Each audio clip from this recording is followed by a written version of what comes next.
പാമ്പാക്കുട സാമൂഹിക ആരോഗ്യ കേന്ദ്രത്തിലെ ജീവനക്കാരുടെ ക്വാർട്ടേഴ്സിന് ഭീഷണിയായി നിന്നിരുന്ന മരം ബ്ലോക്ക് പഞ്ചായത്തിന്റെ അടിയന്തര ഇടപെടലിനെ തുടർന്ന് മുറിച്ചുമാറ്റി. ഏതു നിമിഷവും കെട്ടിടത്തിന് മുകളിലേക്ക് കടപുഴകി വീഴാൻ സാധ്യതയുള്ള നിലയിലായിരുന്നു മരം.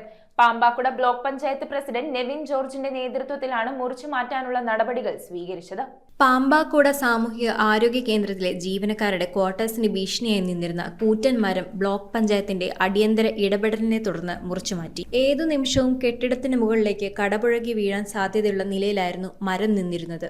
ശക്തമായ കാറ്റോ മഴയോ ഉണ്ടായാൽ മരം ക്വാർട്ടേഴ്സിന് മുകളിലേക്ക് വീഴുമെന്ന ആശങ്കയിലായിരുന്നു ഇവിടെ താമസിക്കുന്ന ജീവനക്കാർ. ഈ അപകട സാധ്യത കണക്കിലെടുത്താണ് പാമ്പാക്കുട ബ്ലോക്ക് പഞ്ചായത്ത് അധികൃതർ അതിവേഗം വിഷയത്തിൽ ഇടപെട്ടത്. ബ്ലോക്ക് പഞ്ചായത്ത് പ്രസിഡന്റ് നെവിൻ ജോർജിന്റെ നേതൃത്വത്തിലാണ് മരം അടിയന്തരമായി മുറിച്ചു മാറ്റാനുള്ള നടപടികൾ സ്വീകരിച്ചത്. സമയബന്ധിതമായ ഈ ഇടപെടൽ വലിയൊരു അപകടമാണ് ഒഴിവാക്കിയതെന്നും ജീവനക്കാരുടെ സുരക്ഷ ഉറപ്പാക്കാൻ കഴിഞ്ഞുവെന്നും അധികൃതർ വ്യക്തമാക്കി. ഉണങ്ങിയ മരങ്ങൾ ട്രീ കമ്മിറ്റി വഴി ലേലം ചെയ്തു സമയബന്ധിതമായി മുറിച്ചു നീക്കുക എന്നത് വളരെ ശ്രമകരമാണെന്നും കരാർ എടുക്കാൻ ആളുകൾ തയ്യാറാക്കാത്തതുകൊണ്ട് മരം മുറിച്ചു നീക്കാൻ വരുന്ന ദീർഘമായ കാലയളവിനുള്ളിൽ അടുത്ത മാസത്തോടുകൂടി മഴക്കാലം കൂടി വരാനിരിക്കെ മരങ്ങൾ ക്വാർട്ടേഴ്സിന് മുകളിലേക്ക് മറിഞ്ഞു വീണ് അപകടമുണ്ടാകാനുള്ള സാധ്യത വളരെ കൂടുതലായതുകൊണ്ടാണ് അടിയന്തരമായി വിഷയത്തിൽ ഇടപെട്ട് മരം മുറിച്ച് നീക്കുന്നതിനുള്ള നടപടി സ്വീകരിച്ചതെന്ന് പാമ്പാക്കുട ബ്ലോക്ക് പഞ്ചായത്ത് പ്രസിഡന്റ് നെവിൻ ജോർജ് പറഞ്ഞു. News bureau Piravom.